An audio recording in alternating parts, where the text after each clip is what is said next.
I wanted to make a movie that was just totally straightforward horror film. You meet people, you get to know them, and then they start to die.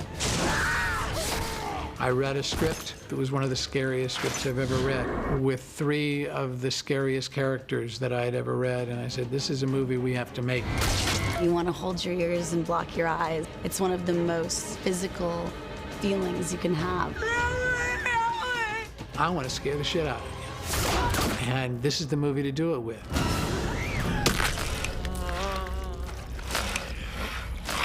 Hey, Mark. Action.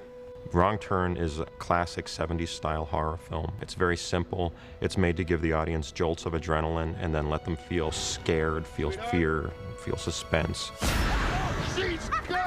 There's a film theorist named Tom Gunning, and he told me that when he watched The Exorcist in New York on 42nd Street, which was what, 74 or something like that? I'm not sure.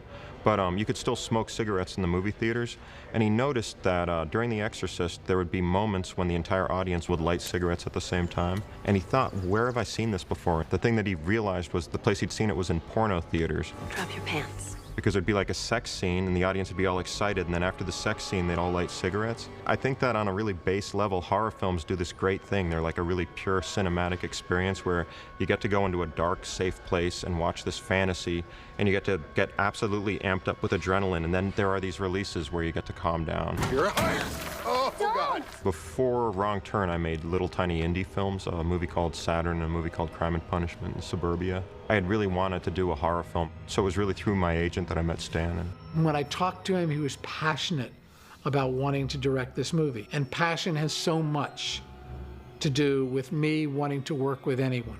And action. I let everyone know it was going to be very important to me that we create the most memorable and horrific and real inbred mountain men that anyone has ever seen. We do not design without having done our casting and find the people that we are going to, the actors. And I emphasize that because our mountain men are actors. They are really wonderful actors. Shane Mahan, who's Stan's right hand, designed the mountain men.